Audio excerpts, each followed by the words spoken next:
Bonsoir et bienvenue dans votre émission Studio Lacan. Ce soir, nous avons le plaisir d'accueillir, pour le Divan dans le Monde, Béatrice Joyeux-Prunel, historienne de l'art et professeure à l'Université de Genève, qui débattra avec nous sur le thème des nouveaux régimes de l'image.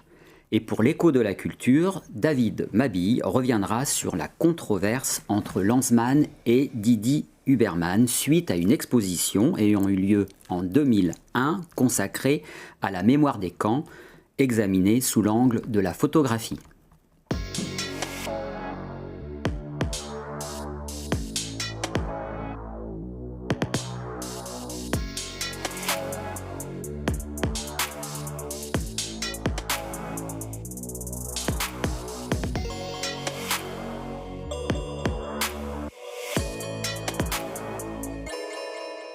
Béatrice Joyeux-Prunel, bonsoir. Bonsoir Caroline. Merci d'avoir accepté notre invitation. Donc, je vous présente, vous êtes historienne de l'art moderne et contemporain, de la mondialisation artistique et visuelle, professeure en humanité numérique à l'Université de Genève.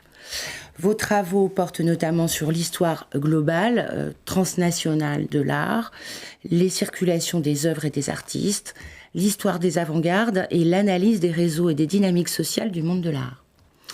Vous avez publié, entre autres, une somme, qui est une histoire mondiale des avant-gardes en 3 volumes aux éditions Gallimard, puis CNRS Éditions, de 2015 à 2021, dont le premier volume, vous nous l'avez dit, vient de paraître en anglais. En 2024, vous êtes co-autrice avec Guillemette Crozet de L'art contemporain, une infographie au CNRS Éditions. Et vous nous avez appris que va bientôt paraître en anglais un ouvrage collectif auquel vous participez aux éditions Routledge. Alors, pardonnez mon anglais, The Struggle Over Digital Images, qui traitera des images numériques comme lieu de confrontation idéologique, économique ou technologique. Avant d'aborder donc le cœur de notre émission, à savoir notre présence saturée d'images, il serait peut-être utile de repartir d'un point plus historique sur les théories de l'image pour apercevoir quelque chose de la rupture que semble introduire la numérisation des images. Alors, pourriez-vous rappeler brièvement, je sais que c'est difficile, comment auparavant l'histoire de l'art et les théories de l'image ont pensé le rapport des images au réel et à la vérité ? C'est une grosse question, oui. Effectivement. Alors, je ne sais pas si on peut dire auparavant, mais l'histoire de l'art en général, elle s'intéresse aux images une par une, déjà, et plus précisément aux images d'art. Qu'est-ce que c'est l'art ? Ce sont des images précieuses, des images rares, des images chères, des images sur lesquelles on a passé du temps, des images qui sont faites par des personnes humaines, et pas par des machines, par exemple, et des images dont on a longtemps pensé qu'elles avaient un statut d'importance. Pourquoi importante ? Parce qu'elles nous représentaient le monde. C'est ce qu'on pensait. Alors, on a longtemps eu de l'image, en général, une idée...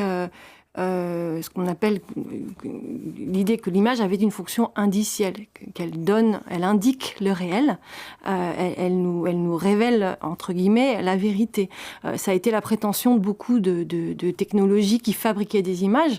Ensuite, même si on enlevait les personnes et que l'image était faite, entre guillemets, par l'appareil photo, il y avait toujours cette idée de l'image comme représentation du monde, de fabrication de reproduction plutôt de la vérité. Évidemment, ce statut, il a été remis en cause déjà longtemps par la philosophie. On peut penser à la méfiance des philosophes, notamment platoniciens, vis-à-vis de l'image. L'image, elle est menteuse, l'image, elle est construction. Et l'histoire de l'art aussi, évidemment, en a tenu compte. Mais toujours pour interroger l'image de son justement comme représentation soit du réel, soit d'autres choses, mais qui participent à notre rapport au monde. Alors justement, puisque vous parliez du registre de la vérité, peut-on dire que chaque innovation technique, photographie, cinéma, télévision, a en quelque sorte redéfini le statut de vérité des images ? Ce que je pourrais dire peut-être, c'est que chaque nouvelle technologie permettant de fabriquer des images a eu une promesse de vérité, et s'est dit promesse de vérité, et a prétendu apporter une vision ou une traduction plus vraie du réel. Après, ça ne veut pas dire nécessairement que c'était vrai, entre guillemets. On sait aujourd'hui que même la fameuse objectivité prétendue de la science, qui nous dit que parce que des images sont captées par des machines, ce serait vrai, ce serait objectif, on sait que ça s'est construit et que c'est très relatif. Et que peut-être demain, on nous dira « mais les machines d'aujourd'hui n'étaient pas objectives, etc. » Mais oui, chaque nouvelle technologie a une prétention à la vérité. Après, quant à dire qu'elle aurait redéfini le statut de l'image, je ne sais pas si chaque technologie a redéfini le statut de l'image. En tout cas, elle nous a poussé et elle nous pousse à repenser notre propre rapport à l'image. Alors, on oppose souvent l'image comme fiction artistique ou imaginaire et l'image comme preuve ou document dans les domaines scientifiques, judiciaires ou médiatiques. Alors, cette distinction est-elle aussi claire qu'on le croit ? Et aujourd'hui, avec les deepfakes et les images générées par IA, que devient-elle cette frontière ? Est-ce qu'on peut dire qu'on assiste à une rupture historique dans la confiance accordée aux images, ou bien est-ce que la suspicion à leur égard a finalement toujours quand même existé ? Très bonne question. Alors, de mon point de vue historienne, c'est que la suspicion à l'égard des images, c'est vrai que elle a toujours existé dans les milieux de la philosophie. Je citais Platon tout à l'heure. Dans les milieux peut-être plus mainstream, on pourrait dire, effectivement, on a fait confiance aux images assez longtemps. Et c'est pas pour rien que beaucoup d'images étaient manipulées, notamment dans les régimes soviétiques. On pense par exemple à des prétendues images d'archives qui montraient Staline comme participant à la révolution de 1917, alors qu'il n'y était pas, il avait été rajouté, et on effaçait Trotsky. Bon, ça c'est un exemple. Dans certains milieux, quand même, on savait que les images étaient manipulées, ne serait-ce que parce qu'on les manipulait. Le milieu de la publicité, par exemple, ont toujours manipulé les images. Mais c'est vrai que l'image était d'autant plus manipulée qu'on savait que les gens y croyaient, entre guillemets. Alors aujourd'hui, il y a eu beaucoup de débats et de buzz, entre guillemets, autour de l'idée qu'on est passé dans la post-vérité, que toutes les images sont manipulées, qu'il ne faut plus croire aux images, etc. Donc, il n'y a pas longtemps, j'aurais répondu oui à votre question, disant finalement, les images aujourd'hui ne sont plus vraies. Cependant, ce que je constate, c'est que tout récemment, par exemple, on a vu apparaître sur les réseaux sociaux des millions d'images que les gens se mettent à analyser. Je pense à l'affaire Epstein. Pour voir qui a fait quoi, et ces images, on les prend pour vraies. Et mais on ne s'interroge pas si elles sont fausses. Voilà. Et donc, je crois quand même que la promesse de vérité de l'image, on a envie d'y croire, et on en a besoin, et donc il y a toujours une renégociation de cette... Il y a quelque chose de l'hypnose avec l'image. Est-ce qu'il y a de l'hypnose ? Ou du voyeurisme, on pourrait dire aussi. Enfin, d'une fascination pour... Une fascination, peut-être. Je dirais que selon les cas, peut-être, et selon les besoins, on a besoin de s'accrocher au fait qu'une image est une preuve. Des fois, elle peut être une preuve. En même temps, aujourd'hui, toute image est manipulable, modifiable. Donc, on sort de ce registre-là, même si on en a bien besoin, parce qu'on pourrait s'adosser dessus. Mais c'est vrai qu'on est dans un moment de transition où ce statut de image menteuse versus image preuve est en fait complètement brouillé, et mon impression, peut-être que je changerai d'avis dans quelques semaines, mais mon impression, c'est que ce statut, en fait, est devenu l'objet de débat, l'objet de polémique. Et ce statut est devenu une arme. C'est-à-dire, on dit que l'image est vraie quand on a besoin qu'elle soit vraie, et on dit qu'elle est fausse quand on a besoin qu'elle soit fausse. Donc là, vous introduisez on passe dans le méta, quoi. La dimension du discours sur l'image, voilà. Oui, dans ce que vous dites. Que l'image est devenue une arme dans des arènes mondiales, politiques, sociales, économiques, militantes. Et donc, tout le monde veut faire dire à l'image ce qui l'arrange, en fait. Le discours, donc, sous-jacent à l'image. Voilà. Alors, vous insistez aussi sur le fait que ce qui change aujourd'hui n'est peut-être pas tant l'image elle-même que son régime de circulation. Vous vous êtes beaucoup intéressé à cette dimension, les routes que les images suivent, prennent. Donc le flux, on peut appeler le flux, mais il y a aussi le scroll, la profusion. Alors comment décrire et expliquer ce que cela change dans notre rapport aux images ? Ouais. Alors, je crois que, personnellement, moi, je pourrais parler de plusieurs points de vue. Déjà, mon point de vue d'historienne de l'art, historienne en général, ce qui m'a toujours frappé, moi, je viens de l'histoire plutôt que l'histoire de l'art, et j'ai assez vite travaillé donc sur la mondialisation artistique et visuelle, et je ne pouvais pas parler de ce sujet avec une image ou deux images. Et ce qui m'a toujours frappé, et d'ailleurs c'est une difficulté dans le dialogue avec les historiens et historiennes de l'art, c'est que moi j'arrivais avec 500 000 images, ou 3 000 ou 2 000, et eux ils en commentent une. Et l'un et l'autre a raison, je dirais, mais on avait du mal à se parler. Et je pense qu'aujourd'hui, en général, pour les sciences humaines, sociales, dans le débat public aussi, on a du mal à faire face à ce régime diluvien de l'image, ou des images, l'image au pluriel. La théorie de l'image elle-même, elle parle de l'image, elle ne parle pas des images. On ne sait pas parler des images. Sauf à dire, il y en a trop, ça nous aliène. Là, il y a toute une tradition intellectuelle qui a rejeté les images au pluriel depuis longtemps. Depuis, évidemment, surtout l'apparition de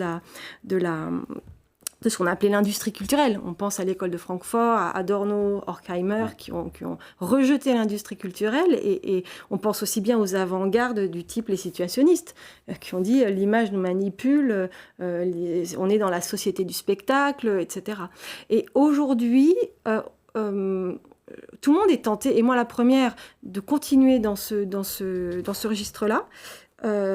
Personnellement, je ne sais pas si c'est la seule manière de parler de ce qui arrive aujourd'hui, de dire les images arrivent en mode diluvien, ça détruit la démocratie, ça détruit la liberté.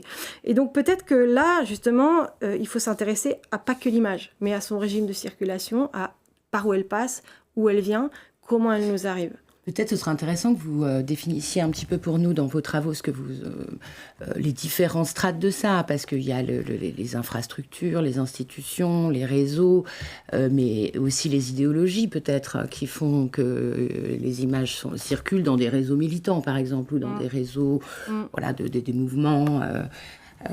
Ce serait intéressant peut-être que vous nous expliquiez ça et comment vous essayez de l'appliquer justement au numérique. Alors, moi, je travaille sur le numérique, entre guillemets, de manière marginale. Ce qui m'intéresse, c'est le déluge d'images en général. Et donc, je l'ai étudié beaucoup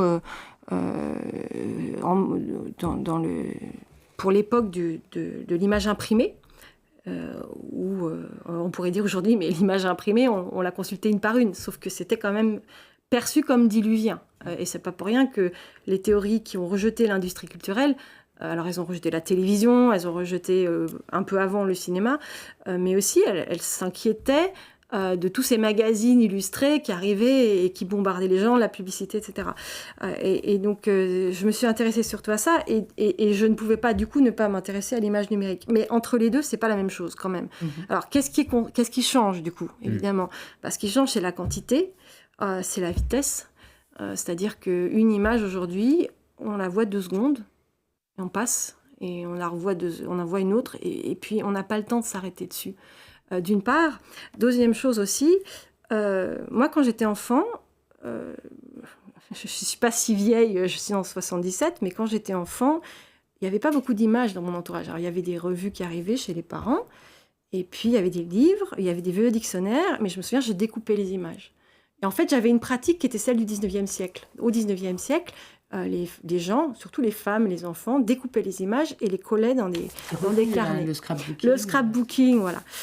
Mais exactement. Et donc, il y avait une... Donc, ça allait contre la pluralité, là. Il s'agissait pour vous d'extraire. J'extrayais ce que j'aimais, je regardais, je m'attardais dessus, je les recopiais, etc. Avec ça, je ne peux pas faire ça.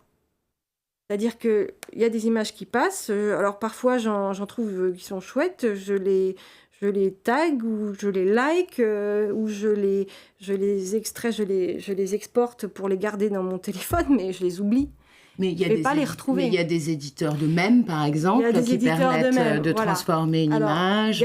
C'est ça. Donc il y a ces deux registres. On est toujours dans l'un et pas dans l'un en même temps. C'est ça qui est intéressant. C'est-à-dire qu'à la fois, ces images, si je les manipule, c'est pas pour les garder, pour les mémoriser, pour les aimer, c'est pour les relancer.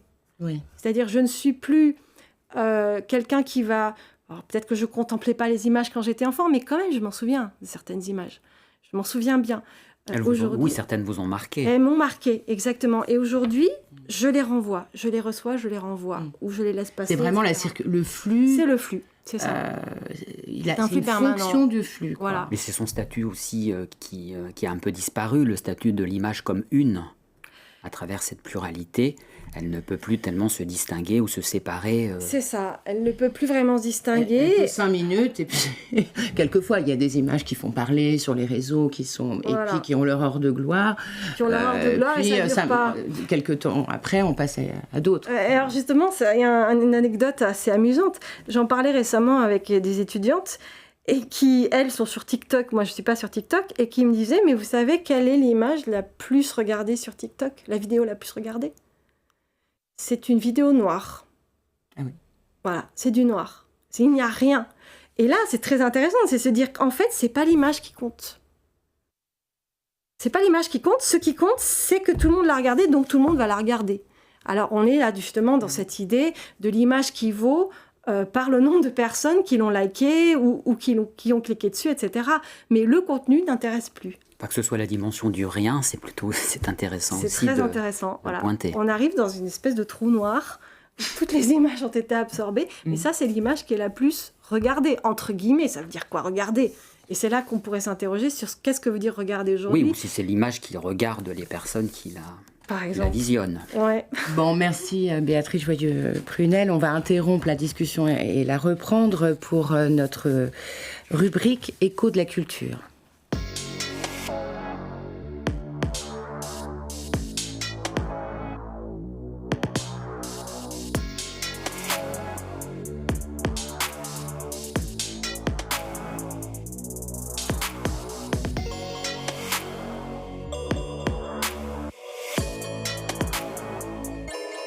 Bonsoir David Mabille, vous êtes psychanalyste, membre de l'école de la cause freudienne et vous allez nous parler de la controverse Claude Lanzmann, Georges Didi Huberman. En effet, une controverse a opposé Claude Lanzmann, réalisateur de Shoah, directeur de la Revue des Temps modernes, et Georges Didi Huberman, historien de l'art à l'EHESS. Cette controverse naît à l'occasion d'une exposition présentée à l'hôtel de Sully en 2001, qui s'appelait « Mémoire des camps, photographie des camps de concentration et d'extermination nazie, 1933-1999 ». Son commissaire Clément Chéroux avait choisi de montrer les photographies dans leur cadrage d'origine, avec des légendes précisant les contextes et les auteurs. Alors, sur quoi a porté cette controverse ? D'abord sur le principe même d'exposer des photographies des camps, déjà connues, comme autant de preuves de l'existence des chambres à gaz. Pour Lanzmann, l'exposition n'apportait rien de nouveau et risquait même d'introduire de la confusion, notamment entre camps de concentration et camps d'extermination. C'est le statut de l'image qui est en jeu, on lui accorde une valeur quasi sacrée. Bien. Mais le problème est-il le document ou ce que nous attendons d'une image pour établir la vérité historique ? Pour Lanzmann, les images ne servent pas à écrire l'histoire des camps. Shoah a été réalisé contre toute archive, c'est son expression à lui, en donnant la parole aux survivants. Ce qui atteste, ce n'est pas l'image, mais la parole. Attribuer aux photographies la valeur d'un témoignage historique relève selon lui d'une cuistrerie interprétative. La controverse est focalisée sur 4 photographies et un texte. Oui, Didier Huberman avait consacré un texte à ces 4 photographies, publié en tête du catalogue de l'exposition sous le titre « Des images malgré tout ». Ces clichés, donc déjà connus, on l'a dit, ont été pris en août 1944 depuis l'intérieur du crématoire 5 de Birkenau par des membres des Sonderkommando, des prisonniers contraints de participer au processus d'extermination. Alors, que propose Georges Didier Huberman, justement ? Pour lui, il faut tenter de s'imaginer ce qu'a été l'enfer d'Auschwitz, malgré tout. Pour savoir, il faut s'imaginer, dit-il. Il refuse d'invoquer l'inimaginable, là où des prisonniers ont réussi à arracher des bouts de pellicule à l'enfer, c'est son expression. Il y voit une exigence, un devoir de voir. Et donc ce n'est pas la position de Gérard Wageman qui a pris parti dans cette controverse. Non, justement, dans son texte, qui est une réponse à Didier Huberman, et qui s'intitule « De la croyance photographique », il s'appuie sur une thèse de Jacques Lacan, « Il y a de l'irreprésentable ». Tout le réel n'est pas réductible au visible. La Shoah comporte un irreprésentable qui met en échec toute prétention à un œil absolu. Alors une image peut-elle faire preuve ? Pour certains, les images acquièrent le statut de preuve. Elles témoigneraient d'un événement selon la logique de saint Thomas, « je crois ce que je vois ». Croire aux images relève ainsi d'un culte de l'image. Wageman distingue toutefois l'interdit de la représentation dans le judaïsme et la thèse de l'irreprésentable. Une image ne montre jamais toute la réalité, au contraire, elle masque le manque d'image. Elle n'est ni toute la réalité, ni toute la vérité. Dire qu'il existe de l'irreprésentable est une thèse. La contrer exige une démonstration logique, sur un autre plan. Une image, elle, ne démontre rien, elle demande une interprétation, elle pousse du côté du sens, donc du délire. Potentiellement. Donc, selon vous, certaines réalités impliquent-elles de renoncer à l'image ? Bon, il faudrait distinguer réalité et réel. Disons simplement qu'aucune image ne peut être entièrement, qu'aucune réalité ne peut être entièrement saisie par l'image. Croire qu'une image permettrait d'atteindre le cœur du réel est une illusion. Ce cœur ne peut ni se voir, ni se dire entièrement, il demeure hors d'atteinte, mais ce n'est pas parce qu'il échappe au visible qu'il n'existe pas, bien au contraire. Bien, merci beaucoup, cher David, pour ces apports précieux concernant le statut de l'image, selon la perspective psychanalytique. Alors, Béatrice Joyeux-Prunel, peut-être voulez-vous rebondir sur la chronique de David ? Très intéressant, merci de cette chronique. En vous écoutant et en entendant notamment la mention de l'irreprésentable et de qu'est-ce qu'une image peut nous faire, je pensais à une théologie de l'image qui est celle du christianisme orthodoxe, pour lequel l'image nous donne accès à une personne. Et je me demandais si dans cette polémique, ce rapport à l'image avait été évoqué. Je pense notamment à la théorie de l'image développée par Marie-Josée Monzin, que je trouve très intéressante, à partir de la théologie orthodoxe, où l'image, on peut avoir avec l'image un rapport dialogal. Et donc, même s'il y a l'image pousse à réfléchir, pousse à discuter, pousse à penser. Et c'est en ça qu'elle est intéressante. Et c'est en ça d'ailleurs que Marie-Josée Monzin fait une différence entre l'image et ce qu'elle appelle les visibilités. Ce dont on vient de parler tout à l'heure par rapport aux réseaux sociaux, ce ne sont pas des images pour elle, ce sont des visibilités, des trucs visibles mais qui ne sont pas des images. Et je me demandais si ce genre de rapport à l'image pouvait peut-être mettre tout le monde d'accord, dire qu'il y a des images qui évidemment, ne réduisent pas le réel, mais poussent à réfléchir dessus, poussent à chercher... au discours, au propos, finalement. Voilà, et poussent à essayer d'aller plus loin et à penser cet irreprésentable qui demande du dialogue, de la mémoire, du souvenir et de la présence, en fait. Alors justement, pour continuer pour tirer ce fil, concernant les réseaux sociaux, les images donc, ne circulent jamais seules, elles sont prises dans des commentaires, des partages, des algorithmes. Alors, où se situe, d'après vous, aujourd'hui, la place de la parole dans l'usage des images ? Une chose qui est frappante, c'est comment l'image peut devenir une arme. Alors l'arme, c'est ce qu'on utilise quand la parole n'est plus possible, quand le dialogue est terminé et qu'on finit par partir en guerre. Et dans ce cadre, effectivement, on est complètement dans un autre registre. On n'est plus dans l'image qui pousse à discuter, l'image qui pousse à comprendre, l'image qui pousse à écouter. Je suis désolée d'être dans ce registre très négatif sur les réseaux sociaux, parce que les réseaux sociaux aussi ont des effets positifs. Mais il est vrai qu'on peut se demander parfois si l'image, plutôt que pousser à penser, nous met dans le registre de la dépense, aux deux sens du terme, c'est-à-dire, ou même peut-être trois sens, c'est-à-dire on ne pense pas, on dépense. Je veux dire, l'image dans les réseaux sociaux, tout est fait pour qu'on scrolle et qu'on s'arrête sur ce qui va la pub. De la pub. Voilà.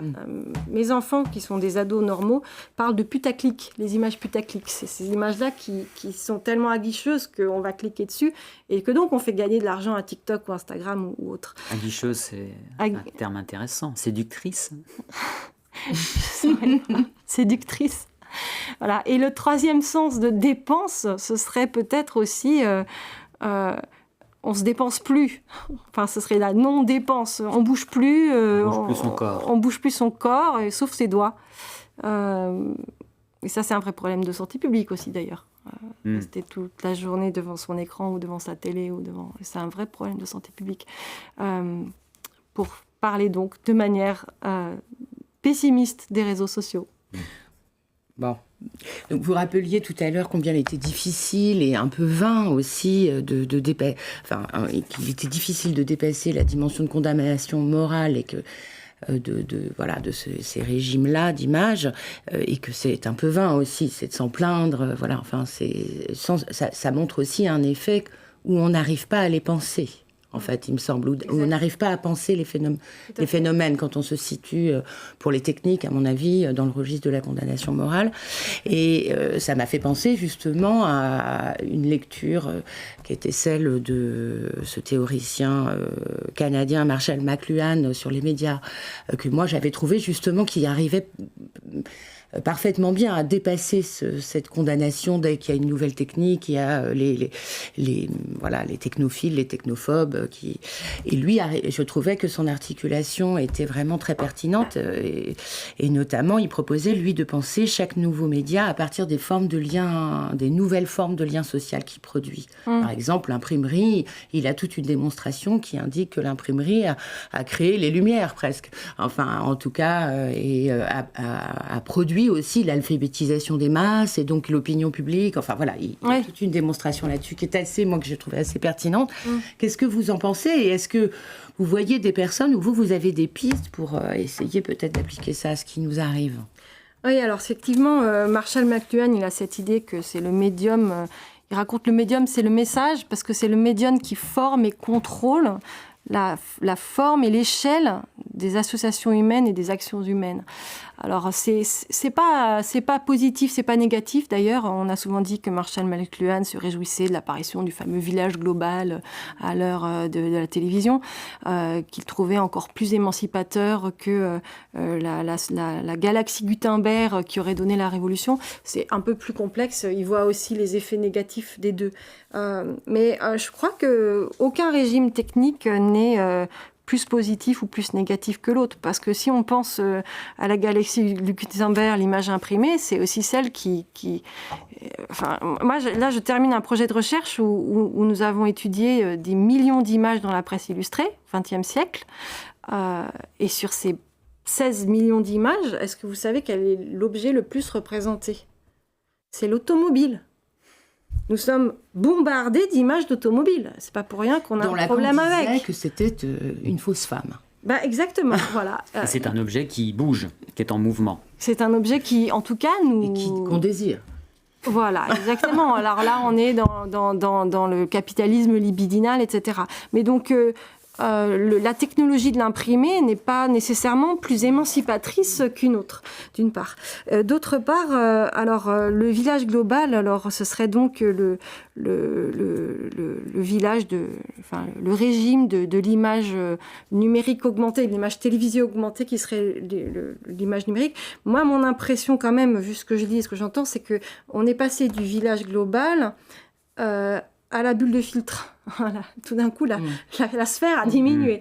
Et ce qui est intéressant, je dirais, c'est plutôt d'en être conscience. C'est se dire, voilà, qu'est-ce qui se passe d'une part quand j'utilise mon téléphone, quelle place il prend dans ma vie et comment je peux l'utiliser de manière libre, informée et pas juste se laisser avoir par le surliminal de ce déluge. Avant, on était dans le subliminal. Maintenant, c'est le surliminal qui nous dépasse et qui fait de nous des personnes dépassées qui n'arrivent plus à voir où est la chose importante. Qu'est-ce que c'est, le surliminal ? Il y a le subliminal, c'était une image qui vous influence et que vous n'avez pas vue. Le surliminal, ce serait l'inverse. C'est-à-dire qu'on n'était pas dans le sous, on est dans le sur. Il y en a tellement que vous êtes dépassés. C'est-à-dire c'est des stratégies politiques claires. Si on prend... il y a le Trump qui est un peu l'épouvantail d'aujourd'hui, mais dans la stratégie politique de Trump, Steve Bannon, c'est connu, en 2008, expliquait le problème, c'est les médias, et il faut les inonder, comme ça, ils n'arriveront pas à voir ce qui est important. On va faire diversion. Et voilà, et on pourra faire à côté ce qu'on voudra. Et même, chacun a une hygiène comme ça, c'est-à-dire on est obligé de trier ce à quoi on s'intéresse, parce qu'on ne peut pas... On passe son temps à trier, et en même temps, on ne sait même pas combien de choses on a dans son téléphone. Personne ne sait combien d'images il y a dans son téléphone. Alors là, vous insistez sur ce fait que chacun est en quelque sorte seul avec ses images. Ouais. Mais alors, est-ce qu'on vous pouvez aussi, par ailleurs, repérer de nouveaux liens sociaux qui seraient apparus donc, avec ce nouveau régime des images. Et même, par exemple, quand même, c'est un nouveau lien social qui est né avec ce régime-là. Alors, il y a bien sûr... Une métonymie de transformation des Est-ce que ça fait vraiment lien social, d'ailleurs? C'est aussi une question. C'est ça. Oui. Pour moi, un lien social, il implique du dialogue, de la parole... Et il implique d'être avec l'autre. Alors, de l'intersubjectivité. De l'intersubjectivité. Voilà. Et pour qu'il y ait intersubjectivité, en tout cas de mon point de vue, il faut qu'il y ait de la parole, mais il faut qu'il y ait aussi du silence. Et ça, c'est une chose qui me frappe. On a un mot pour dire le bruit, pour le silence. Dans la théorie de l'image, on parle de bruit, on parle de l'éluge, mais il n'y a pas d'équivalent pour le silence. Alors, l'image toute noire que vous évoquiez tout à l'heure, peut-être qu'elle fait écho un peu à cette dimension du silence. Peut-être. Est-ce que... Oui. Du côté de l'image. Ou la solitude, on pourrait dire la caverne, on pourrait dire le trou noir qui absorbe tout. Mais c'est vrai que quand même, les réseaux sociaux ont un intérêt pour s'informer, pour rentrer en contact avec des personnes, pour affirmer des choses dans le plan politique aussi, c'est très important pour cela. Et on ne peut pas dire non plus que les gens ne sont pas libres. Quand même, ils peuvent décider d'arrêter, d'éteindre le téléphone, décider de le mettre sur mon avion, décider de mettre une image, de la relancer dans le flot, de faire du mal à quelqu'un ou de refuser de faire du mal à quelqu'un avec une image. Ça aussi, c'est une liberté. Mais peut-être que la liberté est plus difficile aujourd'hui à activer, à agir. Bon, alors comment les artistes contemporains se saisissent-ils aujourd'hui de cette profusion d'images ? Comment est-ce qu'ils la travaillent ? Enfin, ils travaillent ce trop d'images. Vous aviez évoqué l'exposition, notamment le supermarché des images qui a eu lieu au Jeu de Paume en 2021. Donc on va projeter 3 vues de cette exposition pendant que peut-être vous pourriez nous parler de ce travail. C'est une expo très intéressante parce qu'elle a bien mis en valeur le lien très fort entre image et marchandisation, image et économie. Il y a une économie de l'image. Alors évidemment, ils ont aussi cité beaucoup de réflexions d'aujourd'hui sur l'iconomie. Qu'est-ce que c'est que l'iconomie, l'économie Iconomie, voilà. Et économie, il y a un lien, sauf que l'iconomie, c'était l'économie de l'image née de la théologie justement orthodoxe dont je parlais tout à l'heure. Et dans l'économie, on est dans un autre registre. Alors, les artistes contemporains, ils sont très conscients justement de tout ce dont nous venons de parler, c'est-à-dire que l'image est une arme, l'image est de l'argent. Et même, ils sont conscients qu'eux-mêmes, ils sont des faux monnayeurs.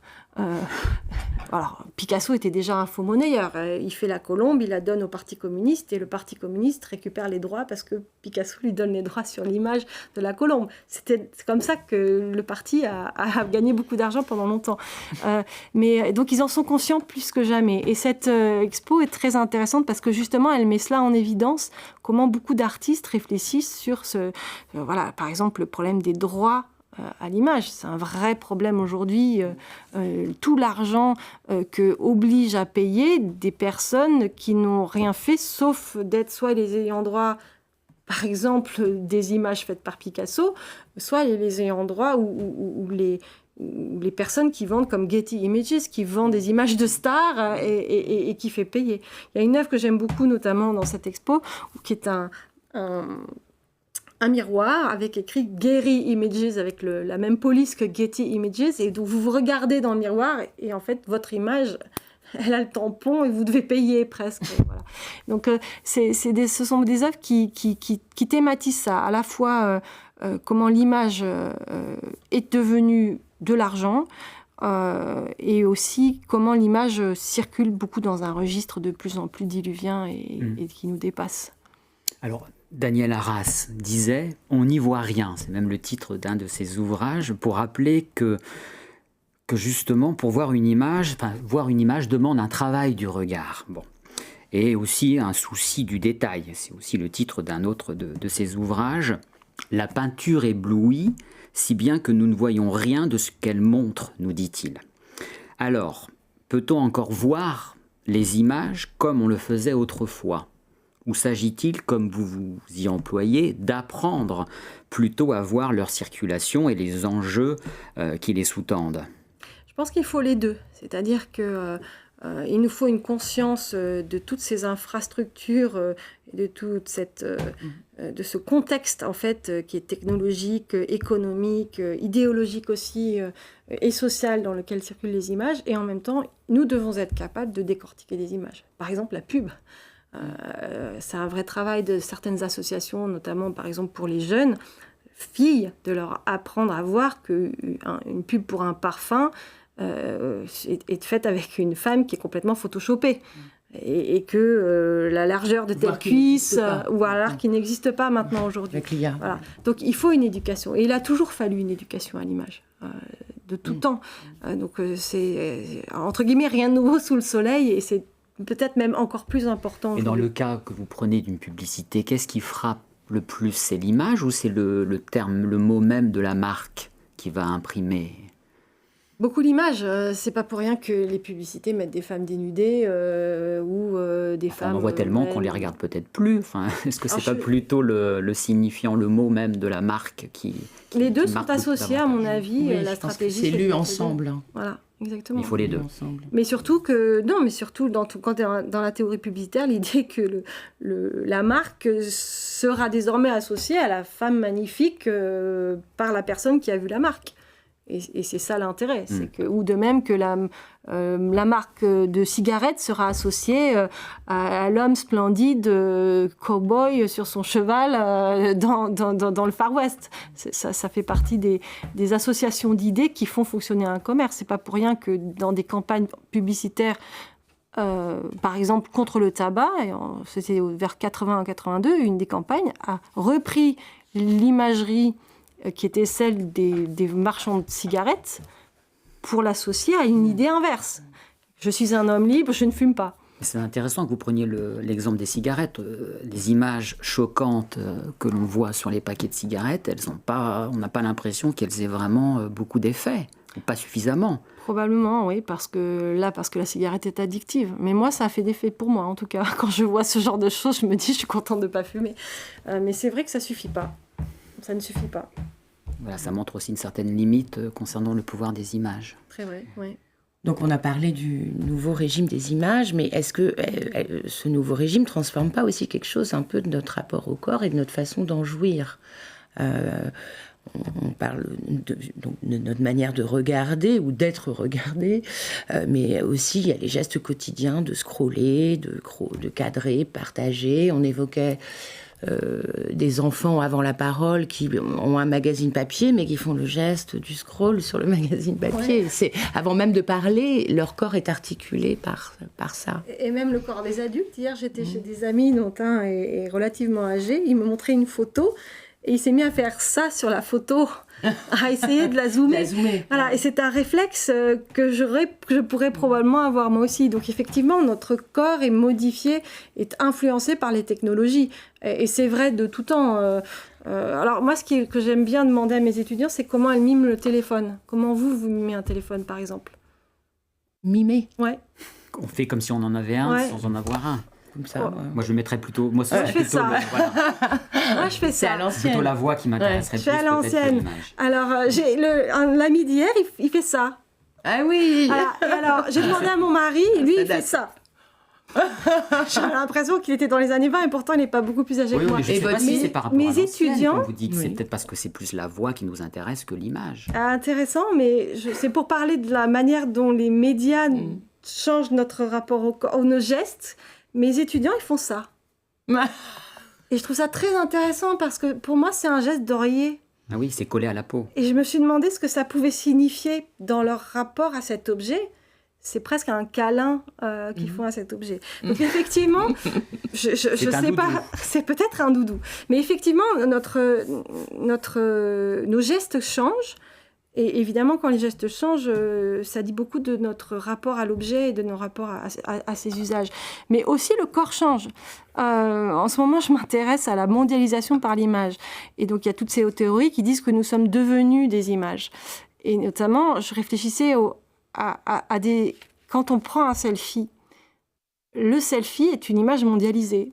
Il y a beaucoup de selfies où la personne, elle fait ça, où on fait un sourire comme ci, où on fait une bouche en cul de poule, etc. Et un collègue m'a dit, mais tu devrais t'intéresser à ce qui s'appelle les Mar-a-Lago face. Qu'est-ce que c'est que le Mar-a-Lago face? Mar-a-Lago, c'est la résidence de Trump. Voilà. Et dans l'entourage de Trump, mais probablement pas seulement, les femmes sont botoxées. Et les hommes aussi, d'ailleurs. Et donc, elles se ressemblent toutes. Elles se ressemblent toutes. Photo de la famille Trump, voilà. Toutes les femmes Exactement. Se ressemblent. Et c'est quand même fou de se dire qu'aujourd'hui, il y a des personnes qui en sont venues à devenir des images et à penser que c'est désirable de devenir ce que moi, je considère comme un personnage en plastique, en fait. Voilà. Et donc, ça aussi, alors, est-ce que c'est seulement lié aux réseaux sociaux ? C'est relié à des choix politiques, des choix culturels. Évidemment, c'est de la distinction sociale, puisque j'ai assez d'argent pour me faire des injections, etc. Mais c'est quand même étonnant de voir se développer ce genre de choses qui va atteindre jusqu'à des personnes simples. J'en vois partout dans la rue maintenant, des personnes, des visages botoxés, c'est affreux, puisque j'ai lu cette histoire. Mais ça touche aussi des personnes normales, entre guillemets. Et qui vont faire donc leur selfie, qui vont modifier leur visage avant de l'envoyer sur les réseaux sociaux, mais qui du coup vont prendre conscience que dans le miroir, elles ne ressemblent pas à ce qui est sur le téléphone. Ça pose déjà des soucis sur les applis de rencontre, en fait. Notamment après, quand vous avez la réalité. Voilà, mais pour correspondre, entre guillemets, à l'image, elles changent leur propre visage. La chirurgie. Et ça fait partie aussi des effets de la circulation des images aujourd'hui. Intéressant.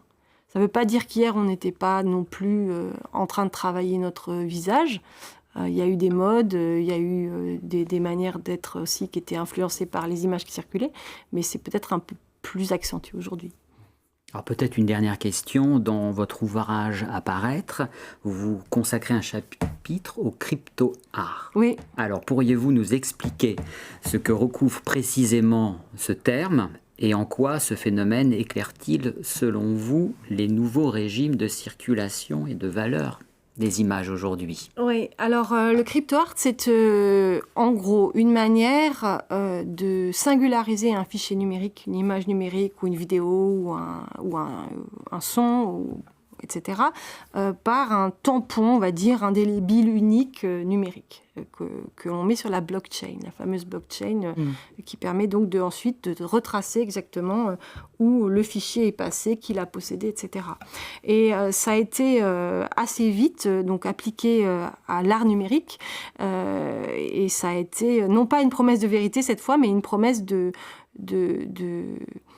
gains possibles, enfin, pour les artistes, puisque quand on était artiste numérique, on faisait une œuvre, elle circulait et on ne gagnait rien dessus. Tandis que là, quand l'œuvre circule et est revendue, d'abord elle peut être vendue, un fichier numérique peut être vendu et unique, donc peut revenir dans le marché de l'art où ce qui intéresse, c'est les choses uniques qui ont de la valeur, qui sont rares, parce qu'elles sont rares. Non seulement donc, le fichier peut être vendu, mais surtout, quand il est revendu, on sait qui est l'auteur, donc l'auteur reçoit une commission.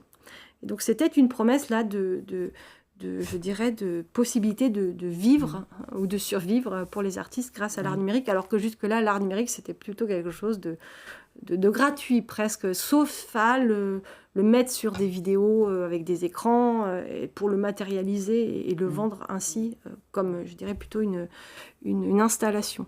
Voilà, donc là, le registre, je veux dire, le crypto-art apportait des réponses aux problèmes de la rémunération des artistes.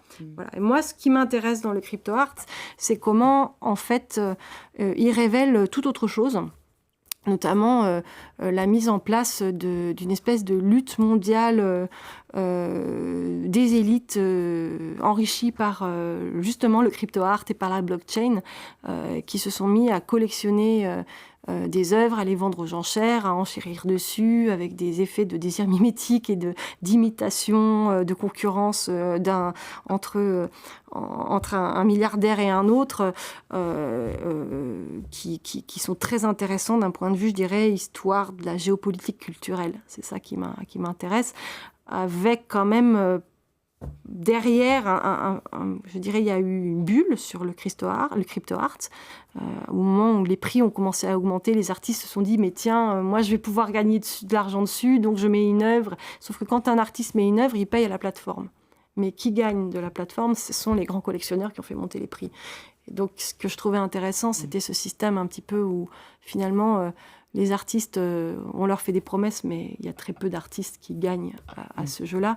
Et qui gagnent, c'est plutôt, je dirais, les collectionneurs, qui sont beaucoup des trentenaires, étaient des trentenaires il y a 5-6 ans, beaucoup d'Asie, qui avaient, d'une certaine manière, prenaient leur revanche sur les milliardaires américains. Donc il y a aussi des choses intéressantes à relire dans ce domaine-là. Bon, il y a beaucoup d'enjeux géopolitiques, comme vous disiez aussi, et c'est intéressant d'évoquer cette dimension. Et donc là, on voit comment l'image est une arme, et est une manière de dire, moi, je vaux plus que toi, et je t'envoie celle-là, et non, je te prends celle-là, et je renchéris, et tu peux pas acheter, moi, je peux acheter. Et là encore, on est toujours dans ce... Finalement, l'image, on l'oublie. Elle n'est même plus une visibilité, elle est même plus une monnaie, elle est une espèce de balle de ping-pong qui permet à des personnalités d'exister sur une scène sociale mondialisée. Donc ça lui délivre encore une nouvelle valeur qui apparaît à ce moment-là. Une valeur monétaire. Dévalorisée. Oui, c'est très vrai. Ouais. Peut-être plutôt même du côté d'un déchet. Enfin, je ne sais pas si on peut aller jusqu'à là, mais... Je ne dirais pas déchet, parce qu'il y a quand même des images intéressantes qui vont surnager dans ce flot. Mais de manière intéressante, quand même... Beaucoup d'images du crypto-art qui ont du succès sont liées à la construction de la personnalité, entre guillemets, sociale, en pensant aux réseaux sociaux. Par exemple, je pense au Bored Apes. C'est un type d'image qui a été beaucoup acheté. Je ne sais pas s'il est encore acheté, je n'ai pas trop suivi récemment. Mais ce sont des singes représentés de manière un peu pixelisée que les gens mettent sur leur profil. Et évidemment, ça coûte cher, un bored ape, un singe blasé, ça s'appelle.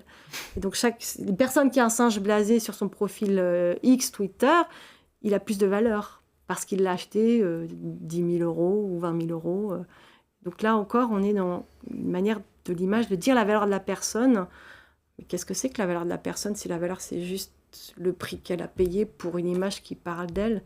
Et en même temps, si ces personnes ont besoin de ça, c'est peut-être que c'est important pour elles. Une image de singe, vous dites. Oui, voilà. Une image Retour de singe. aux origines. Bien, oui. Un grand merci. Désolée pour ce pessimisme. Non, pas du tout, c'est un retour aux origines. Un grand merci à vous, Béatrice Joyaux-Prunel, pour cette conversation passionnante.